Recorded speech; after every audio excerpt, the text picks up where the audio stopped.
Okay folks, so what I've got going on here today, as you can see, I'm working on the good old Suzuki Quadrunner dual range 230, which means it's shaft driven and it has high and low range. Of course it is not a four-wheel drive, but this thing has drum brakes all the way around, and the front brakes pretty much haven't worked basically as long as I've had this thing.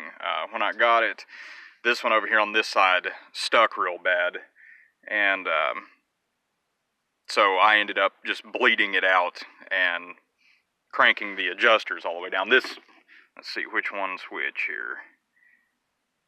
This one right here is actually the original backing plate off from it, and that's the original adjuster. Or no it isn't. This one over here is.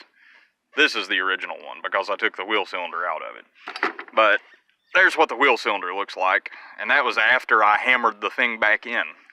So what I've done is I have not ordered new parts, so this is one of those kind of like doing the wrong thing the wrong way kind of videos. But don't worry, I'm going to order new parts. But what I did was I used to have the old Suzuki 250 that's a parts four-wheeler, and I went and robbed the backing plates with the shoes and wheel cylinders and all that jazz out of it. And I actually even got the master cylinder off of it, which I'm going to put on here in a few minutes.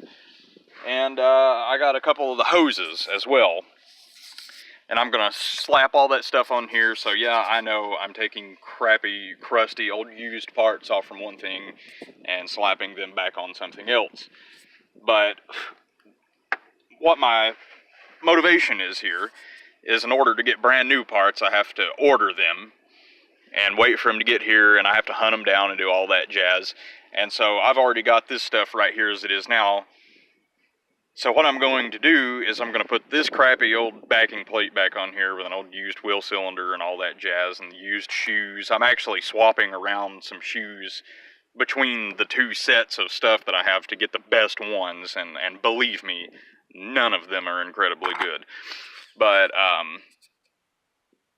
so like I said, what I'm doing is I'm getting the best of parts out of both sets of garbage I have here and put them together, and I'm going to put it back on here. But once I've got all that done, I'm going to clean this backing plate down to where it's just a bare backing plate. I'm going to clean that adjuster up and lube it up real good. And I'm actually going to order brand new wheel cylinders, shoes, and spring kits. And I'm going to clean all this up and paint it. And whenever all my parts get here and everything, and whenever I get around to doing it, which will be a while, because if I was going to be able to do it in the next week or two, I wouldn't be bothering with this right now.